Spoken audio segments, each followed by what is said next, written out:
Wagwan, what is going on, party people? Welcome to episode 12 of Culture 316. I'm one of your hosts, Jordan Nahisi. Hi, it's Monique. I think it's the first time I said my government name on here. That's the whole. Whoa. This is really a new era because this is the first time you've ever said your full government first name. Right? But Please don't dox me. I just throw go. Girl Mo here. What's up, people? I'm running off my last brain cell.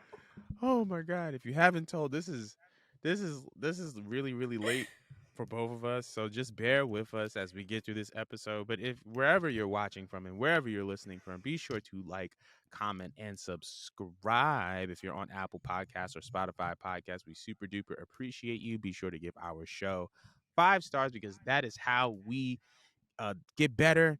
That is how our show gets higher up in the ranking. So do that for us if you love us. If you're not And we're also gonna do cool that, as that means shit.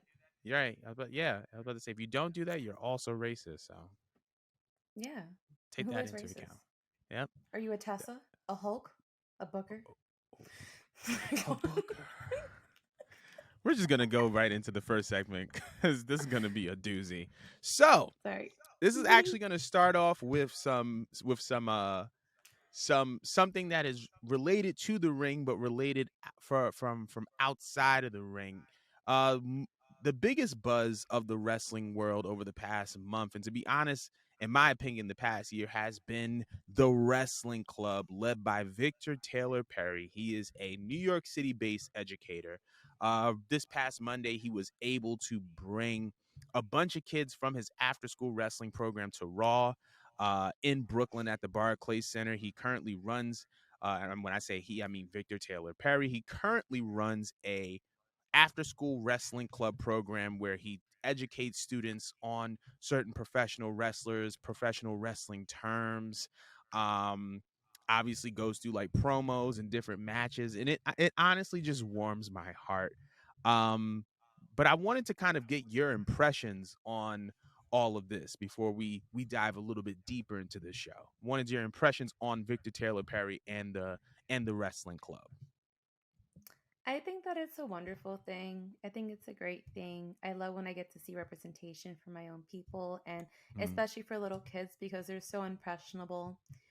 They take in a lot of what they do see on TV. And as I say many times before on the show, we didn't grow up with a lot of representation. So I like the fact that they have these amazing um, Black role models that came from all different types of classes in life. It was, and they certainly, and all the names that you mentioned that were present around the kids, they were definitely not people that had anything handed to them. They definitely worked their way up. And I feel like it does give them hope that, like they have as much of an opportunity to be living a life like that and, living their biggest hopes and dreams if they want to pursue wrestling, you mhm. know, and they won't be limited based off of the way that they look.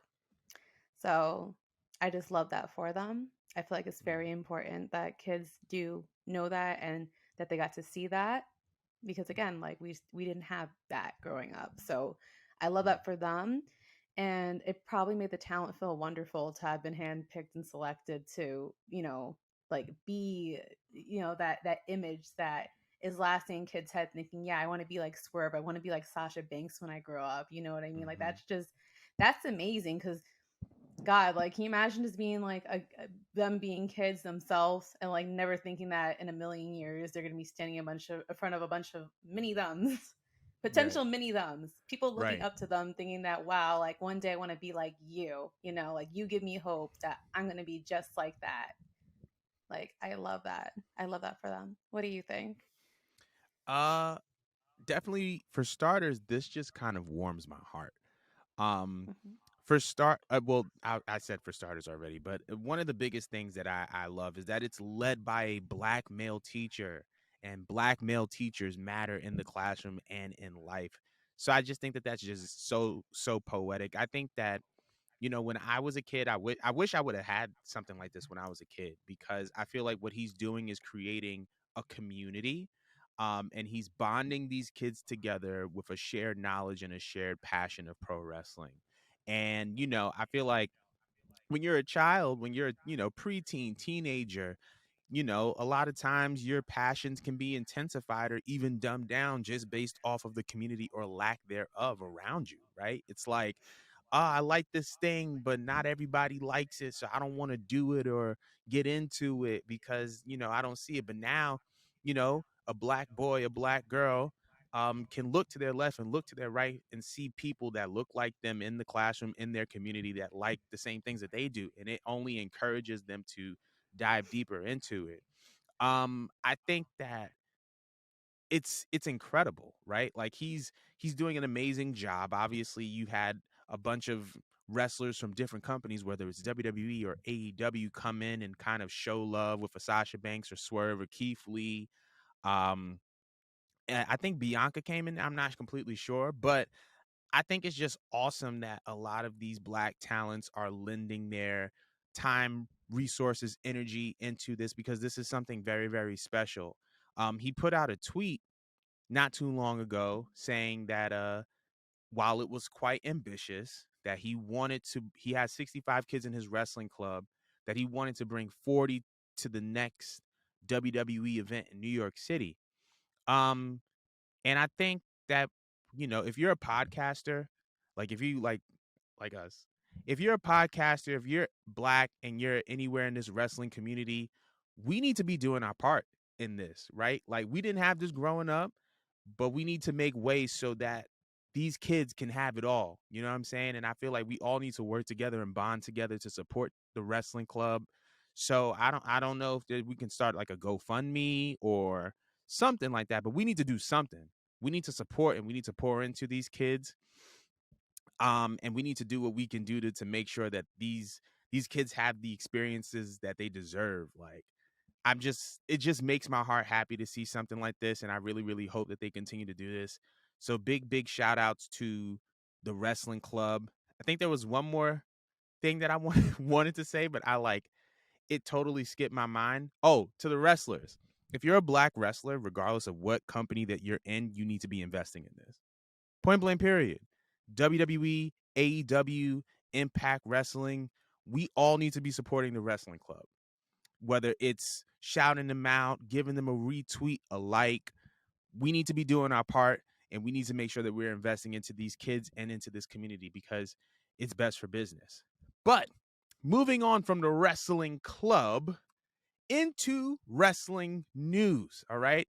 So first things first, after a year away from WWE, the rumors are true. The buildup has completed, and Bray Wyatt has returned to the WWE.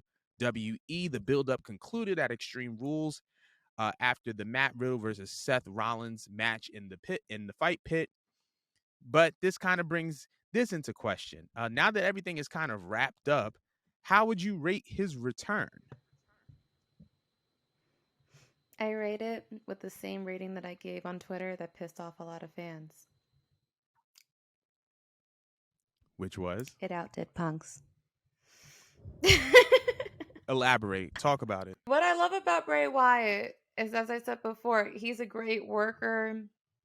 You know, he has such a creative mind. Everything he does is always interesting and has you on the edge of your seat because he's he's very unique. He's something that we never seen before. And um what I loved about his return was it referenced the old all the way up to the most recent thing going on. Yep. Because the thing about Bray Wyatt is that he has so many different interesting storylines, characters, and evolutions, and I just love the fact that it was all included when he had his return. Like there was references to every little bit and piece. And I'm happy that they did that because all his creations were fantastic. They just all came off underrated because of the person fucking booking him at the Mm-hmm. end of all of it. So I love how they, like, regardless of that he's coming back reincarnated as something else at this point in time, um they did not want you to forget that. But all I couldn't help but to think about as well amidst all of this is, yeah, I did think it was better than CM Punk's return because it felt so wholesome. It felt so Mm. just right, you know? Um and considering everything that had happened with Punk, coming, and he kind of came too late for my liking. I felt like when he first came back, it took me a few to give a fuck Mm-hmm. because I wanted him to come back in All Out 2019, and he just chose to come back when he chose to come back, and then he blew it after a year. You know what I mean? It's like I know that when the baton gets passed to Bray, not only is it going to be magnificent because he deserves it, because Mm-hmm. he's just an amazing individual with a brilliant mind, that I know he's going to do something that's not only going to benefit not just himself and benefit just Hunter, but benefit the entire business and anyone else that he works with. That Right. this return is going to feel so wholesome. It's going to feel so worth it. And he deserves to have a lot of spotlight and have all the attention. He deserved to have like the whole entire wrestling world stop for 5 minutes and just be fixated on him. So I love that. I love that he had that moment. Some people said that the build or the return was too long and it was drawn out and it wasn't interesting. I thought it was cool as shit. I even went on Twitter and saw that they were handing out the crossword puzzles and trying to get you to Yeah. figure out who that it is. Like they were so invested. They had put like little details. It is not like something that they just dropped on us like in the last 3 weeks and had Boomer return. Like, no, they've been Mm-hmm. plotting this. And people been screen grabbing on Twitter, like seeing the glove, seeing his silhouette, seeing references of the Fiend and stuff like that. I thought it was so well done and elaborate. And Mm-hmm. that's how Bray Wyatt is. That's how he works. He didn't just come out and just pop pop up. It was like slowly building. Like, is it him? Is somebody else? Are they bringing back a legend? Are they bringing in someone new from a different company? We don't know. It's like Right. it should be him, but is he? Like his was so mysterious, and I thought it was so cool, so fun. I'm so excited. I know that with him, I'm not going to get a rinse, wash, and repeat type of bullshit with Bray. I'm excited. I'm invested. People were pissed off that I said it was better than CM Punk. I still stand on it Mm. because CM Punk shit just burnt out for me within a couple of weeks. Mm. This, I just know that with the way that this man operates, is going to be new device after new device after new device after new device. And it's just going to be amazing. So I enjoyed it. It was lit. I want to hear your take on it. All right. So boom. I thought you was bugging at first when you said that. Like when you said that it was better than Punk's return, but I kind of agree with you now. And the reason why I agree with you is because I felt like it did a great job at encapsulating his past, his present, potentially his future. Um, Also, somebody on Twitter pointed out which I thought was just fantastic was um, there was a tribute that he included right before he came out to the late great Brody Lee. Yes. The light shining through the door was the same light that was behind Brody when he made his debut in AEW. And I thought that Stop that was making me just cry. so dope. Like the level of the attention to detail that this man has to everything that he does is so spectacular. It makes him one of the greatest superstars, in my opinion, of all time. His creative acumen, his attention to detail, his ability to integrate people into stories and then, you know, them leave the stories differently than how they came in is just absolutely phenomenal. And I think it's a great way that he adds value to this business. Um, as far as how I would rate it, it's a 10 out of 10. It's a 5 out of 5, whatever you want to give it. It was the Better best. than Punk. It was Yes. better than Punk because I feel like this has Yes. more storyline, like creative storyline ramifications because we don't know what's next. We knew that Punk was going to wrestle some matches and it was going to be what it was. I feel like with Bray Wyatt, it's like you don't know what's going to be in the Wyatt 6. Is it going to be, the Wyatt, another version of the Wyatt family? Is he going to integrate the Firefly Funhouse? Is like you don't know what's going to happen. And I think that that's what makes this so special. Is that he paid tribute to his past, paid tribute to where he came from, but he left you suspenseful. And so Yes. that's kind of my take on it, for sure. But I think that Bray Wyatt and Cody have had the best returns of this year. Um, Oh, with hands down, hands Hands down. I down. might even put Cody's return over Punk's as well. Yeah, I mean, listen, with everything I'm shaping out in AEW the way that it is, I think that we can put any return over Punk at this point. I'm But not even saying every turn. She's like Cody's was iconic, man. Like, yeah, that was a God damn, fantastic. I can't wait for him to come back. Like, he I, was a I return that I didn't even. I was supposed to be underwhelmed in my head. I'm like, oh, Cody Rhodes is coming over. I guess it's definitely a work. It's definitely an inside job. But right. no, it just this fucking blew me away. And I know that whatever Bray does is gonna blow me the fuck away. And just another thing with Punk, all you knew that you were gonna expect from him is that the promos are going to be fire. That's it, And they because were. he's never been like a reinventor with himself, like the way Bray's a reinventor with himself. And Punk was never like known for having like 5-star matches. His psychology is there. I'll give him that. I'm sorry, he doesn't have 5-star matches in my opinion. His promos are more interesting than his matches. I like his facial expressions and his psychology, but I don't think he's an amazing wrestler. Him Sorry, and Taker was not a sorry. banger. Him and Okay, Taker one was match. definitely a five. I Taker like, makes everyone looks good. but I think that was. I think next to Shawn, I think that was Punk. Next to Shawn, I think that was Taker's best Mania match was with Punk. So I think that, and there were other matches that he put on that I think were great matches. His match with Del Rio in 2011 in Survivor Series for the WWE title, great match.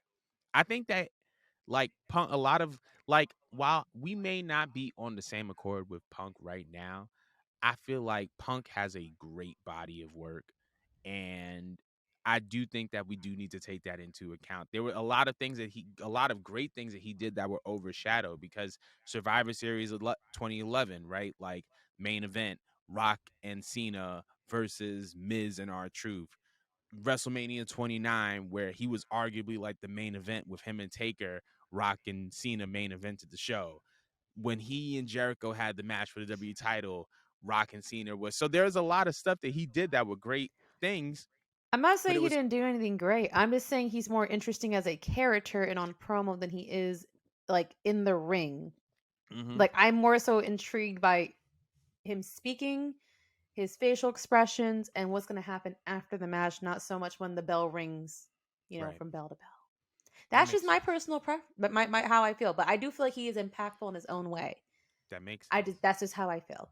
But yes. What was our next topic? The next topic was that Bray Wyatt was not the only return this past weekend. The Good Brothers, Carl Anderson and Luke Gallows, made their return to the WWE on the season premiere of Raw at the Barclays Center. They served as aid to AJ Styles in his feud against Finn Balor and the Judgment Day.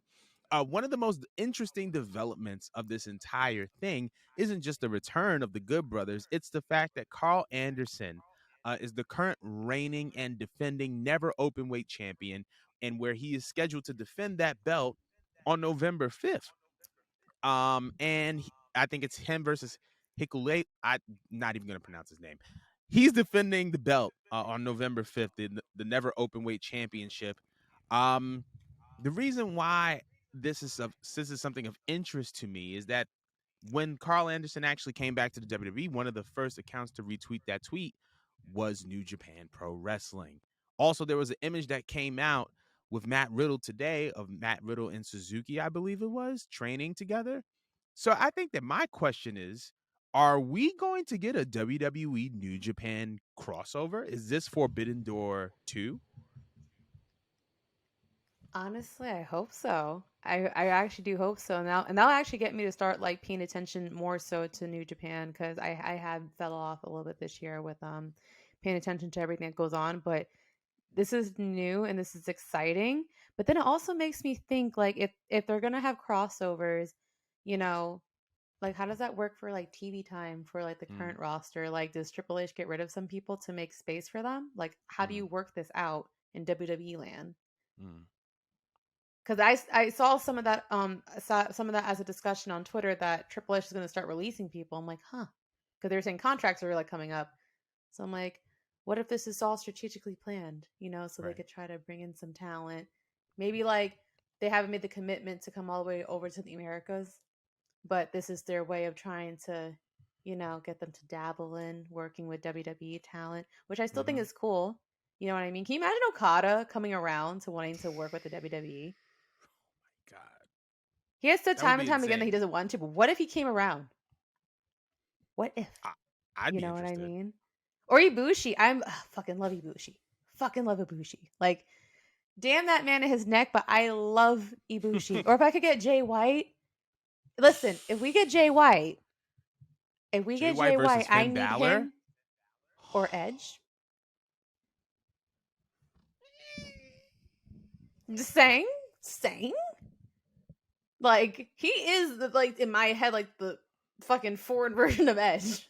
Right. You know what I mean? Like he gives me so much vibes of him, like just being an asshole and being an opportunist and being like desperate to do Hmm. whatever it takes to like get the gold. I would love to see those type of crossovers. That would be such good shit. Oh my god! But again, it's like, how do you make this work? You know, like because you know, I feel like if you're gonna invite all these extra people and all these extra promotions, like you're gonna have to eventually make space somehow. Right. So how does this work long term? I think What are you gonna that do? I think that if we're talking about a WWE New Japan crossover, I think the way that you kind of go about it is the kind of the same way that AEW and New Japan went about it. I think that everybody who was on New Japan was still on New Japan's payroll. Everybody who was on AEW was on AEW's payroll, but it was just a matter of like seen as like a promotion or marketing in a way where you're going to another place to just simply promote the product. So I think that that's kind of the way Mm-hmm. that fiscally that it will work as far as like TV time. It would have to be centered around some form of pay-per-view in which both companies would be involved in. Now, is that possible? Yes. Do I think that this crossover is more than possible? I think absolutely. I think that like after Forbidden Door, New Japan is more willing to do business with WWE than it is AEW. And the reason why I say that is because when it came time to put the premier stars up for the program, New Japan did that and AEW didn't. Granted, AEW guys were injured, but like CM Punk wasn't there. He was the world champion. Like there were a bunch of other guys that were supposed to be there. And to be honest, everybody was waiting for a New Japan AEW show for seeing guys like a Punk and an Okada and seeing guys like a Tanahashi and, you know, and a Kenny Omega. But it's like the show comes around and AEW guys aren't even like showing up the way that they were projected to show up.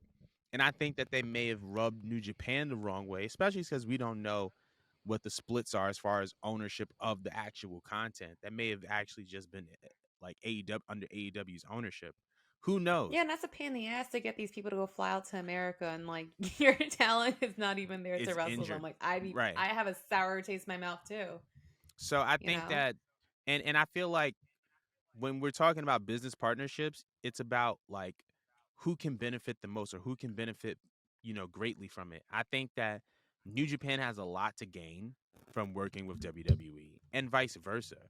Like when we talk about New Japan Pro Wrestling, we're talking about like their premier factions. Bullet Club is the most premier faction that they have. And to be honest, I like the only leaders that I'm really trying to see at this point in time are AJ, a Finn, and a Jay White because when it was time for Kenny to step up to the plate, like he was injured, you know what I mean? And so it's like, okay, well, you know, Kenny had his potential crossover opportunity and that didn't work out. So now I want to see other guys. So I think that Finn and AJ working with New Japan once again, I think that that's something that they would be intrigued about. But you know, we'll see. I think that this is definitely possible and it should be very, very intriguing moving forward. So we shall see. We shall definitely see. I was gonna say, did you have anything else to say that you wanted to talk about, like the potential crossover of New Japan and WWE? God, it just would have been so much cooler if certain people didn't jump ship so soon. Had they known that all Hmm. this stuff was happening. Imagine Just Cesaro still being in WWE with a New yeah, Japan show on the actually that was the name horizon. I was gonna mention. Yeah. You know, or seen Adam Cole like when he was actually important, being properly utilized. Like I was just thinking about how awesome that would be, and it's just like they have to be kicking themselves with all these changes happening, man. It's insane. But no, I don't really got anything extra to add on to that. Moving forward. I was about to say an Undisputed Era versus a United Empire match would have been fire. But things we'll never know. But moving on, the return of Bray Mm-hmm. Wyatt was not the only major shakeup happening in WWE prior to last week's Friday Night SmackDown. WWE announced via Variety, the magazine, that they are doing some shaking up of the commentary teams of all of the respective shows. So, amongst the most notable changes, Booker T has been added alongside Vic Joseph on the NXT commentary team. They have brought back the God, Kathy Kelly, as a backstage interviewer. Wade Barrett has been moved to Friday Night SmackDown.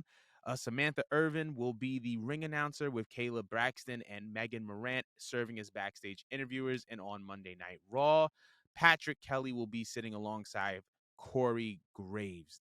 Um, so I definitely wanted to know your impressions about the shakeup of the announced teams, and like, what do you think is probably the most impactful one?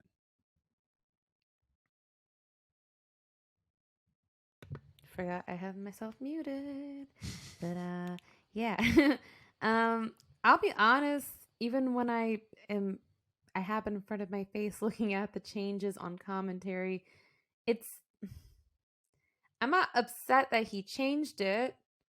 It's just, were these changes necessary? Like the options that we were given, are Mm-hmm. were they really necessary? Like no one was bad in their roles that they were in.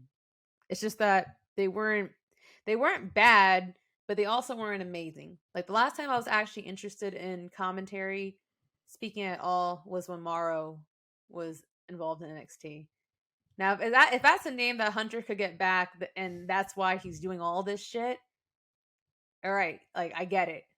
I'll accept it all. But the names that we have left, again, they're not bad. The changes aren't bad changes. It's just like, what were you getting at? Like, I don't know. Booker T being placed in NXT to me is a little bit just odd.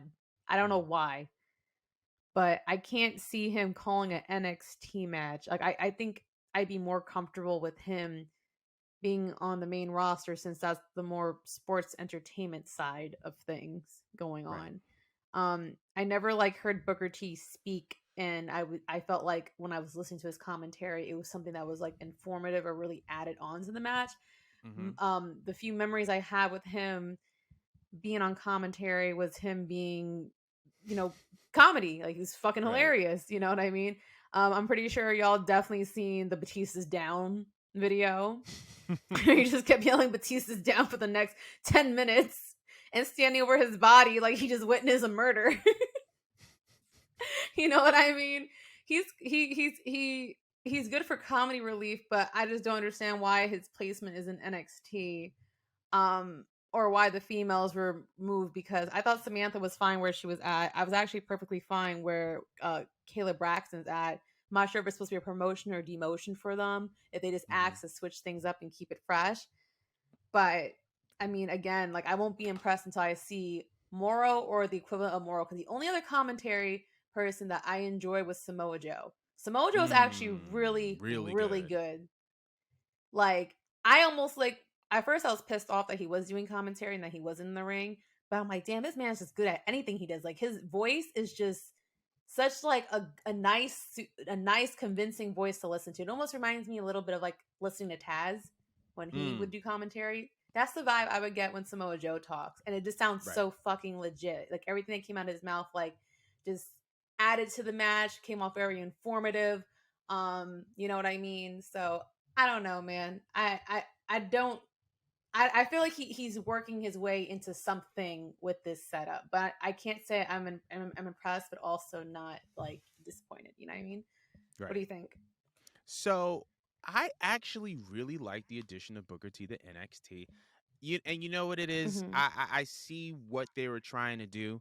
right? NXT, kind of where they're going, is kind of a reinterpretation of 2.0, right? But they still want to keep some elements of the black and gold era. Like, we don't know where Morrow is or what he's doing, but with Nigel McGuinness out of WWE, with Morrow out of WWE, you can't really rely on those voices anymore. So you might as well do something different. You might as well do something fresh. And you might as well do something new. So I like the addition of Booker T to the NXT announce table for that simple reason. It's something different. It's something fresh. We haven't heard Booker T's voice on an NXT product, and I'm very, very curious to see how that sounds, especially when you have guys like Carmelo Hayes, guys like Trick Williams. You know what I'm saying? Guys like that. I want to see what he says about them, how he's vocal about them, especially with guys like Braun Breaker. You talked about Batista's down, Batista's down. Booker has a really good strength of commenting on big guys, like talking about the bigger wrestlers, the heavyweight guys. I feel like he has a really, really animated approach to it that I'm really, really interested in seeing going forward. Now, I think that the biggest move in all of this was Wade Barrett going to SmackDown. Wade Barrett is a great heel commentator, was a great heel commentator on NXT, and I think that he's going to be huge in the coming months, considering that we're missing who? Pat McAfee. I feel like since Pat has stepped away, uh, there's definitely been a drop in entertainment value when it comes to the SmackDown commentary table that I feel like Wade will be able to bring in his own way. And the best thing about Wade being there is that if Pat decides to come back, he can fit right alongside Wade. Pat can be the face commentator, Wade can be the heel, and Michael Cole can kind of be the facilitator. And I feel like they can produce some really interesting stuff. Now, as far as I love the fact that Kathy Kelly's back. I've always loved Kathy Kelly. I don't think that anybody's ever had any problems with Kathy I Kelly. forgot to comment on her. Yeah, I agree. I was sad to see her leave. So I'm just glad that my good sis Kathy Kelly is back. And obviously with Samantha Irvin and Kayla Braxton, I'm just glad to see black women win, even the black women that don't want to acknowledge that they're black. But different story. Wait, Uh, Kathy Kelly is? no, Or no, no, no, Kay? no, no, no. I You said want Kayla. Kaylee Rack? Kayla, I was gonna Kayla. say. Yeah, I was yeah, gonna yeah. say. No, no, no. Kathy, I'm talking about Kayla's funny though. Kayla is hilarious. Kayla is hilarious. But yeah, I'm very, very interested in seeing where this goes. But yeah, I'm always down for something new, and I feel like Triple H is very much he's still in his first 90 to 120 days as the chief content officer. So he's gonna do things to set the tone, even if it's temporary changes. It shows that he's flexible and he's willing to adapt and he's willing to try new things. And I think that that is really the most important thing in all of this. I was gonna say, did you have any other things to say about the shakeup of the commentary team in WWE? Yeah, Say let it play less. out. Say less. Hmm. Because WWE was not the only pro wrestling program to have some shakeups in the commentary and announce team space this past Wednesday on AEW Dynamite. Our girl, Renee Paquette, made her AEW Dynamite debut in her home country of Canada. This was AEW's first time in Toronto, Ontario, Canada, and she debuted with an opening segment, ironically, with another Canadian great in Christian Cage. But I wanted to know, how do you feel like the addition of Renee to AEW is going to increase the value of the product? Do you think she's going to add value to AEW with her being on that announce team? I just feel like anywhere Renee goes, she like she is the gold. Like she Mm, literally anything she touches, she makes gold. She's so likable. Everyone loves Renee. We loved her on Total Divas. We loved her as a commentator. We loved her as an interviewer.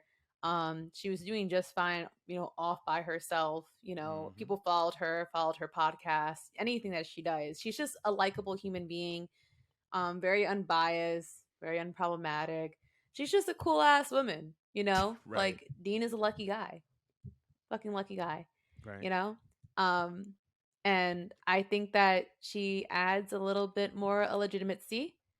I don't think people give Renee enough credit, because she is one of the more respected women in her field of in her line of work. You know what I mean? Like you never really hear any like bad or negative reviews about Renee. but I do feel like she is a trailblazer in her own way Mm-hmm. for this field, because her showing up, I mean, you could get rid of a handful of people from AEW off of commentary, to be That's a fact. honest, and just replace that with one Renee. Like, you could drop 5 people right now and just leave a one Renee because she's that valuable. Mm. So I'm happy for her. Good for her. I'm very pleased to see her be back and involved with wrestling because I was a little bit scared I would never see her again after she gave birth. I thought she made up her mind, but I love that that itch came back to her and that she's doing something that makes her happy and she's alongside her husband. Of course, I would love to see her back in WWE, but I mean, why would she not want to be closer to home? Mm. So long as she's happy, I'm happy. Good for Renee. What do you think? I agree with you. Shout out to the Public Enemies podcast because they said something on their Twitter that I heavily agree with, and that is that Renee Paquette, formerly known as Renee Young, is the Doris Burke of professional wrestling. If you watch NBA on ESPN, you know who Doris Burke is. She's that girl. Renee Paquette is that girl. Always has been that girl. Always will be that girl. Um, I think she really solidified herself as a top tier wrestling personality when she had her own podcast of oral sessions. Loved her podcast, loved her conversations with pretty much anyone of any company. Even the stuff that she did with John. So yeah, Renee is that girl. Like I think that, you know, she showed with oral sessions how valuable she is to the professional wrestling industry. She's one of the best interviewers, one of the best talkers.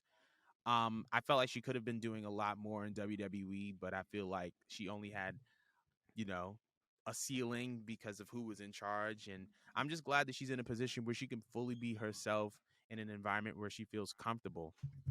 Also, very eager to see if she gets in the ring because that's something that she's kind of talked about briefly on her podcast. So I'm very, very interested in seeing what happens with that. But yeah, Renee's that girl. Renee wrestling? Renee wrestling. I want to see Renee wrestling. I would love to see a nice little cute little mixed tag, John and Renee versus somebody. I think it'd be nice. I think it'd be cool. What would be her finisher? The dirty deeds. Like, why not? You know what I'm saying? Like, if Stephanie can use the pedigree, Renee Paquette can use dirty deeds or the Death Rider or Imagine she whatever. did a Canadian Destroyer in her first That match. would be fire. But then again, everybody uses the Canadian Destroyer now, so I don't even know how I would be That's what how I'm I would react. saying. It's like it's became a move where, like, if you're a newbie and you want to prove yourself, you gotta do Canadian Destroyer. That's a or if fact. Like the or if you want to prove that you didn't lose it yet, do a Canadian right. That's a Destroyer. fact. But I'm very Yeah. eager to see what she does in AEW. But moving hold on, let me actually make sure I get my phone so that I'm not losing So track. trying to grab your But Celsius. I already took a swig of my Celsius. But as WWE continues to look towards the future, they are currently in the works of expanding their NIL program. WWE announced this past week the unveiling of their new recruitment tour, WWE Campus Rush. According to WWE, the company looks to make 8 total university visits from 5 different conferences during the fall semester, starting at the University of Mississippi and then moving on to schools such as Georgia Tech, Clemson University, Boise State University, the University of Arkansas, Ohio State University, the University of Kansas, and Penn State University in the program. And the program will conclude on Wednesday, December 7th. Now, as they move into 2023, WWE is looking to visit the University of Florida, the University of Michigan, Michigan State, the University of North Carolina, Texas A&M, the University of Oklahoma, Auburn University, the University of Illinois, which is what I'm wearing right now, and Northwestern University. So I wanted to know, do you believe that this will help or hurt WWE's search for a new crop of superstars?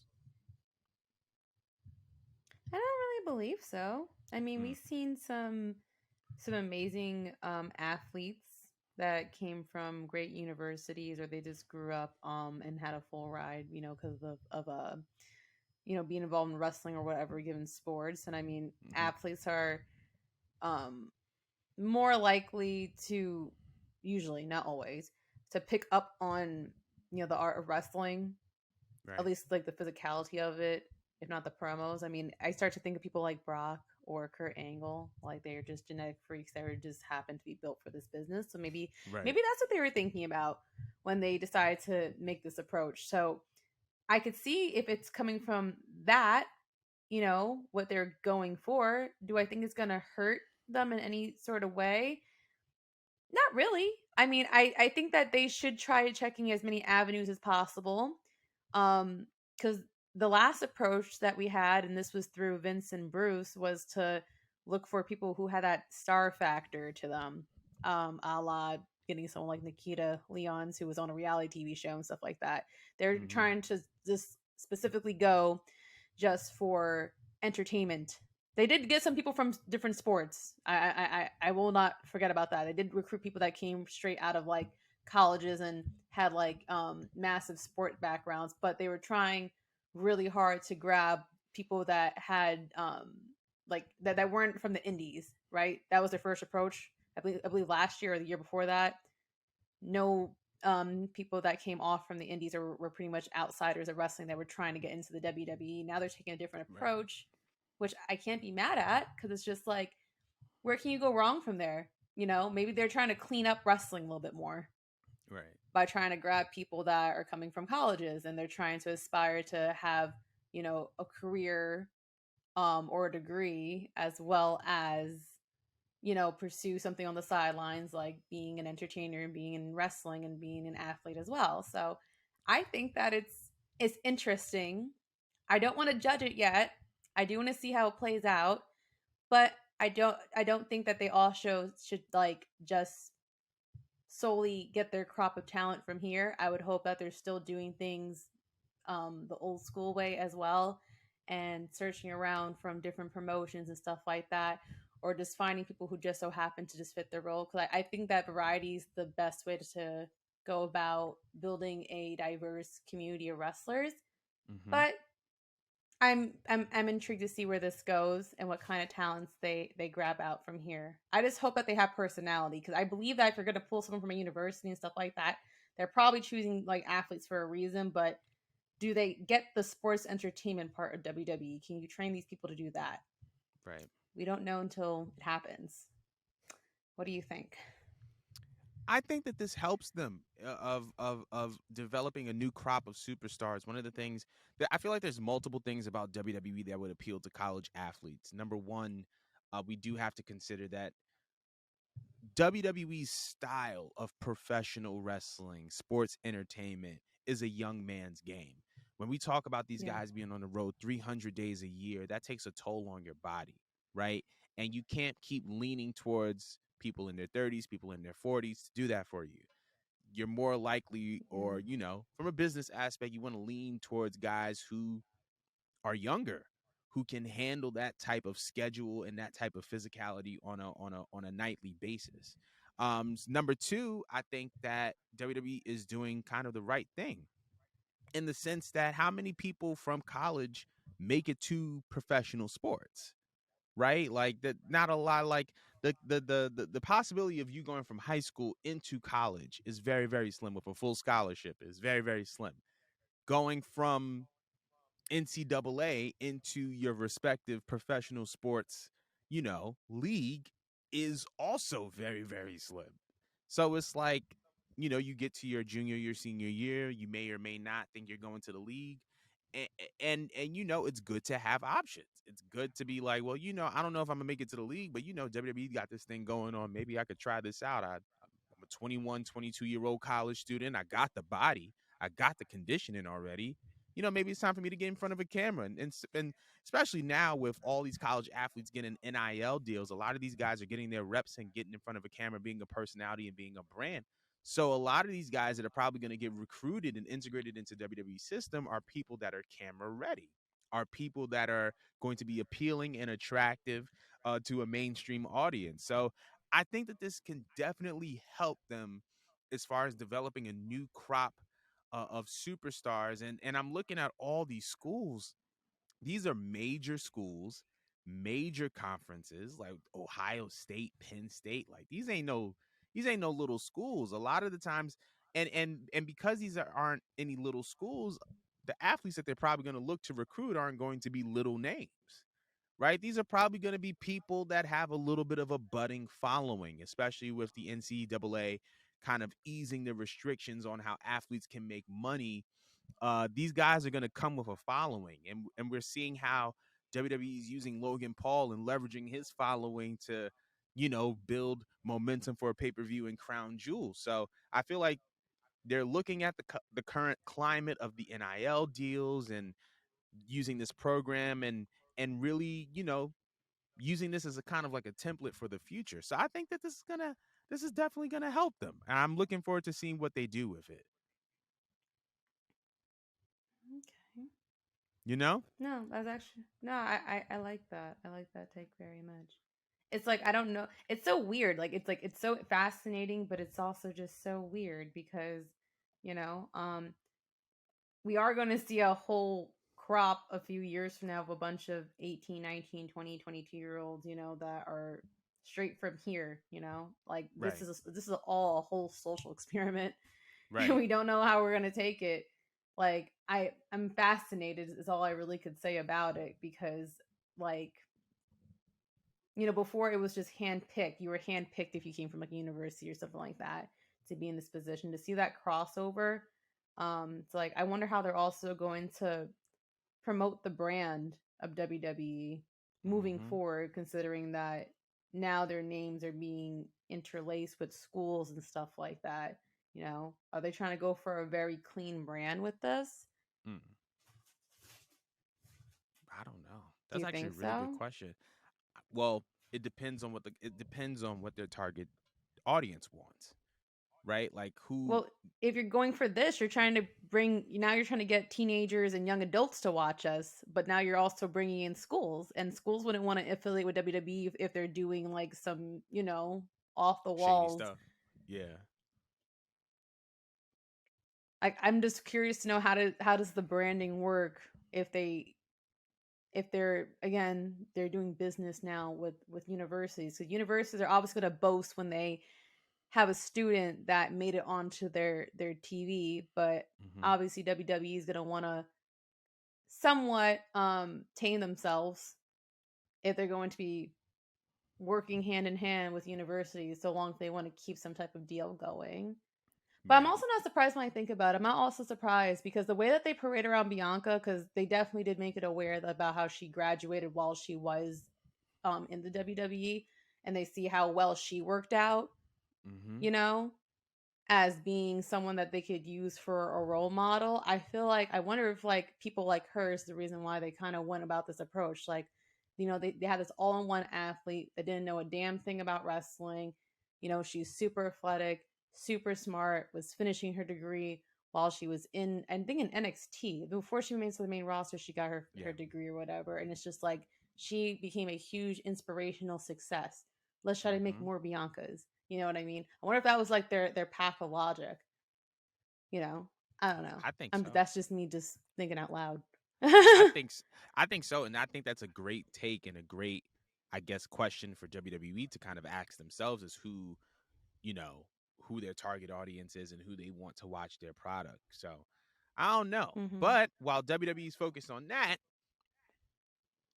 Japan's focused on some whole new things. And in hmm Japan, the New Japan Pro Wrestling Company just unveiled its first ever World Television Championship. It is reported that all matches will be geared towards younger competitors, and they will also have a 15-minute match limit. And the matches are meant to be fast paced, and they are meant to take place in towns where audiences don't normally see um, championship defenses. So it's been announced that the tournament will begin on October 14th and it will conclude on January 4th at Wrestle Kingdom 17, where they will crown the inaugural World Television Champion. I wanted to know how you felt about this, and do you have any idea of who the inaugural champion should be? I don't have an idea who the champion should be, but I think that's really cool that they're trying to work with smaller talent, and I'm very surprised that first of all, seeing New Japan in 15 minutes, it just Yeah. like it's just to me is unheard of. So I'm funny. like looking down at the notes. I'm like, really? All their matches are like well, at least like 35 minutes to like an hour, so that's new. Kind of Mm-hmm. exciting, and I mean, again, I would love to see new talents because um I think for the last few years we've been seeing pretty much the same faces be thrown around. Um, who won Wrestle Kingdom last year? I don't even remember, to be honest. I don't. I Yeah, really don't remember. I watched the Wrestle Kingdom before that. This one, I haven't watched recently, so I can't even tell you a champion for right now. But I love that they're trying to breed new competitors, Mm, and that they're trying to obviously reach out and expand their brand and expand what towns they don't normally go to. mm, Um, so I mean that this is very much interesting. Like everyone over here is having different social experiments. Like is the competition heating up in every single promotion? It's like I everyone's think so. working with each other and trying to, you know, get that fan's attention and that fan base's attention, but at the same Hmm. time they're all trying to again like do their own little experiments to see how they're going to breed top stars. And I'm very much fascinated by that more so than what ways they're going about it. Mm. What do you think? I think that this is kind of New Japan's way of evolving with the wrestling industry, right? You look at a Mm-hmm. AEW, you look at a WWE, and you know New Japan is known. They're legendary for these 60-minute bouts, these soap operas, these super cinematic, dramatic 5-star matches. We always hear about the Omega Okada trilogy. We always hear about Shinsuke and AJ. We always hear about these very, very dense, substance filled, just jam packed with storytelling matches. But they don't have AJ anymore. They don't have Shinsuke anymore. They don't have Omega anymore. And it's like now you have to think outside the boxes. Okay, what does a New Japan Pro Wrestling company look like in 2022? They also don't have the Okada. Intercontinental Championship anymore. They don't have the IWGP Intercontinental title anymore because they merged it with the world title.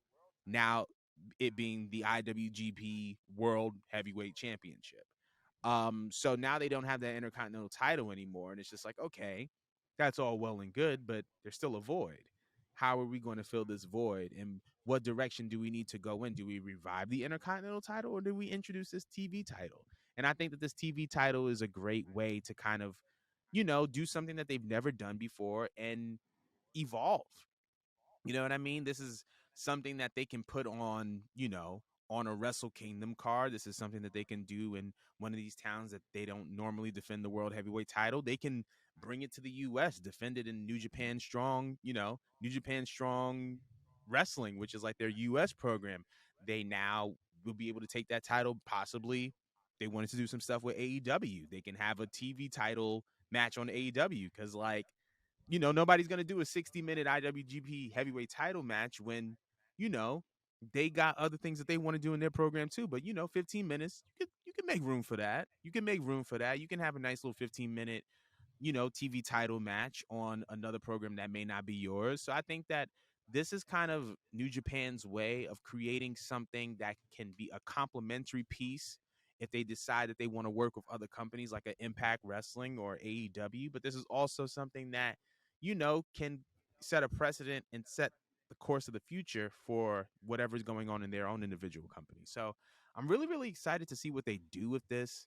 Um, I think that they should focus on guys that definitely have that mainstream crossover capability. And one of the guys that I think that they should be looking into is Zack Sabre Jr. Uh, Definitely one of the best pro wrestlers on the planet. Someone that a lot of guys and a lot of different companies want to work with. I heard Bryan Danielson wants to have a match with him. Can we possibly get a Bryan Danielson, Zack Sabre Jr. match for the the New Japan World Television title? That is more than doable. So I think that that could possibly be their inaugural champion. But Yeah, I think this is a really, really exciting and a really, really dope time for New Japan. Is this the guy that's? I'm sorry, I had to look him up because You I good? heard the name, but I couldn't match the face. Is he's the guy that's really good at technical wrestling? Yes, he is.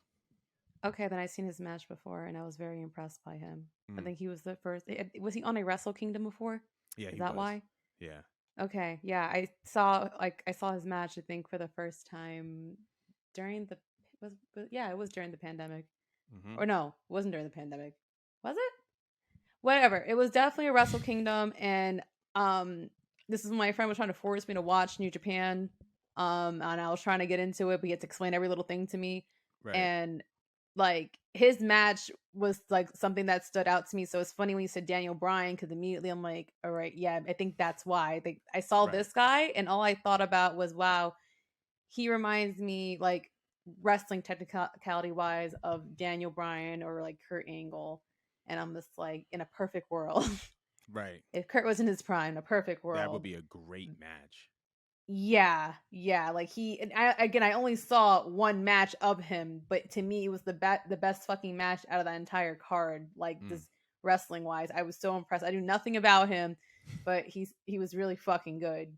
So yeah, no, I'm gonna steal your answer. I want that person to win. I know. I just love that. I'm sorry, just it came across my mind. I was just like, wait, no, I remember this guy. This guy was really awesome. Like I stand him a long time ago. I'm gonna stand him again. I'm gonna You stand him again. I'm know. gonna re-stand him. I'm gonna stand him twice. But anywho, speaking of new things that are happening, we have a number of free agents on the market by way of Impact Wrestling. A number of talent has departed from Impact Wrestling uh, after their marquee pay-per-view Bound for Glory. And the names that have been coming up are Maria Kanellis, Matt Taven, Mike Bennett, and Mia Yim. They all have expiring contracts. So I wanted to know, which promotions do you want to see these wrestlers in? There's only one person's name that I gave a fuck about on this list, and it was Mia Yim. Mm, It's Mia Yim because I felt like she was over in her time in WWE, mm-hmm. but they just didn't really know how to book her. Like even Hunter didn't know what to do with her. Right. And Vince especially didn't know what the fuck to do with her. They tried giving her a good shot when she was going against Bianca, and I think a lot of people actually were invested in that feud with Mia because it was the I most we got was. to see out of her personality. Mm-hmm. Because she's actually cool, she's fun. Obviously, the girl definitely knows how to reinvent herself, and she knows how to carry herself if you gave her the right storyline and feud to work with. And I felt like if they presented her just like that, the way she just was in not just like the way she was in NXT, but just like the way she's flowing right now in Impact, if you just let her had like do the same thing in WWE, she would be so over. But that whole what the fuck was the name of that terrible faction that I'm so happy Retribution. died off? Yes, Retribution. that Yeah. killed my poor girl off. I felt so bad for her. I felt bad for everyone involved, but Yeah. just I felt the most bad just for Mia because I'm just like dead on arrival, bro. Just freaking dead on arrival. Like she didn't have a chance. She never really had a proper chance. Like they threw her a bone with Bianca and they threw her another bone against Shayna, but they never like quite let her take off. Right. um I feel like times where they were investing in people like freaking what was that bitch's name? um um um I I'm so mad that the internet made me think of her as Tegan Knox, but Tegan fucking Knox. Twitter Yeah. makes me think of Negan because her goddamn Negan knees. Tox. I'm so mad that that came to my mind before Tegan. But yes, no. I feel like the time they were investing in her, I felt like it should have just been you trying to work harder with people that had more personality like Mia. Like I liked her a lot. A lot of people liked Mia a lot. She didn't have a proper chance. And I know Triple H did like her, that he just didn't know what to do with her at the time. And I feel like Right. now we could use more people for the girlies to work with, you know. Mm-hmm. Um could definitely be using like maybe more female factions to perhaps go against damage control and stuff like that. Put me Mm-hmm. in a better faction. She was in a faction before when she was doing Dollhouse and she was working just fine. Yeah. Put her in a faction here. and let her go up against like people with damage control. I don't know who. I can't name off the top of my head. If you know any people that could go well with Mia Yim in this moment in time, go right ahead and tell me. But I feel like she deserves it. Other people that she had mentioned off this list, I'm sorry. I slandered her before. I'm gonna slander her again on recording. Maria doesn't need to go anywhere. Maria needs to sit home and be a mom. Okay, she is not a good wrestler. She was good for 5 minutes as a valet. You know that little thing she was doing in New Japan. You know, flashing her little booty cheeks. You know, she was fine then. That time has passed. You know, she could stay home, taking her attempted MILF pictures online and stay in her lane. She annoys me so much when she tries super hard to push this narrative that she has this huge impactful role in wrestling because she's easily the most forgettable talent from WWE. She will not be remembered very much from Impact. If you're, and I'm sorry for all the Maria Kanellis stands, your very small society of people. I just, she did nothing. What has she accomplished? What has she realistically done for women's wrestling? I love that she pushes the idea that divas were part of the women's revolution. I love that very much because yes, the divas definitely were crawling literally on their hands and knees, barking like a dog like Trish to get to where we are right now with the women's matches that we do have. Like that, yes, Maria, completely here with you. Completely here with you. But when she acts like her roles were added to that, I'm just like, huh? Like you were a ditzy interviewer. You were a ditzy behind interviewer, and you were a crappy wrestler. And then we cared for you for 5 minutes when you were around Santino, and then that was about it. You were outside of that, she didn't do anything. So I don't know. I get irritated when I keep seeing her name and people trying to argue about putting her somewhere in wrestling because she's a non-factor anywhere she goes. I think she's just good at selling herself. But like in terms of like being like a businesswoman, like she's good at that. But in terms of like being impactful, being a trailblazer, acting like she fulfilled the roles out of what a Trish, a Lita, a Mickey James, a Victoria. Um, hell, I feel like even Stacy Keeler did more than her ass. I'm sorry, this has become a side rant about Maria Kanellis. It's just that she irritated me so much, y'all, when it came to that Divas Belt rant. I'm like, girl, of all people, do not get into it with Trish and Mickey. All right, that's where I draw the line here. That's Sis where said, I draw "Hold the up." line here. Sis said, "Hold up." Now, yeah, I,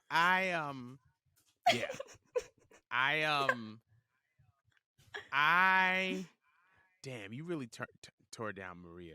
But She just so irritates me you, so much. I can see Shut up. Maria. Stop being pretty. Go ahead. I, I can, I definitely see Mia Yim in a WWE ring. I think that with Hunter being in control, I think that they can definitely find something creatively for her because Mia is so talented. As it pertains to Yeah. Mike and Matt and Maria, I can actually see them going to AEW. I can Why? I well here and let me propose this, okay? Hear me out. The reason why I think that they can go to AEW is because of the failure of the Undisputed Elite. That ship has come and gone. It has sunk. And if Adam Cole is coming back as a main eventer and you want to pair Adam Cole up with a faction, Kingdom is definitely a possibility because Adam Cole, No. Mike Bennett, Matt Taven, and Maria were a faction in Ring of Honor. Who owns Ring of Honor? Tony Khan. So, as far as their place, I think that they can add to the depth of the AEW tag team division. I think that them coming alongside Adam Cole will be best for the both of them. But even when you know Mike Bennett and Maria went to WWE, I don't think that Mike Bennett was used properly. He was just kind of stuck in 205 Live, and I think that he had the potential to be a main eventer. even possibly a US champion. But I just feel like, you know, if they're trying to try new territories and new things, I feel like I would like to see Mike, Maria, and Matt in AEW. Their time So has that, passed. I, I'm listen, sorry. Their time has I passed. Like, I and don't that's okay. look. I Like like Maria I never had a time. But Mike, I could understand your argument just a little bit, but I feel like his stocks are so low right now. I don't think anyone's fiending for a Mike. I'm sorry. We'll And see. it's I don't nothing against him because I actually don't dislike Mike. I liked him the few matches that I saw him in. It's right. just them as a pairing, it's not gonna do anything to really benefit your company. Like I feel like there's so many other signings that Tony could be having. I mean, the nostalgia is cute for 5 minutes. I think I'm sick and tired of seeing all these callback and references in AEW. I just want to Mhm. see home bred talent and new creations. I'm so tired of callbacks. They're I fun for feel that. 5 minutes, and it's like, And then then what they're do y'all done. do after? What do we after we do after the nostalgia act? That Because makes y'all sense. don't seem to know what to do after that, and then that's where everything just falls flat. So let's just Mm. start new and start from the base. Maria, go home with your kids. Mike, stop. Let me get off her neck. Let me get off her neck. I'm Let me like, get off her damn, what did neck. Maria do to you, bro? But nah, I'm I just definitely, sick of I know, her. She gives me I Chelsea understand. Green vibes. But go on. I was gonna say that's another rumored name as far as WWE showing interest in her. We'll talk about that the next show though. Before I'll take these Chelsea pat, Green over that. At least she could I wrestle. Sorry, I go think ahead. Chelsea Go was. ahead. I think Chelsea was definitely a Chelsea Green was definitely a missed opportunity by WWE. I think that she has a lot of star potential and a lot of star quality. But let me end this show before I get kicked out this damn room. But thank you guys so much for tuning in to episode 12 of Culture 316. Once again, make sure to like, comment, subscribe, put 5 stars on the show, and hopefully we will see you guys next week. Woo, woo, woo, woo, woo, woo, woo. That's my Bye. siren because I don't have access to the sound.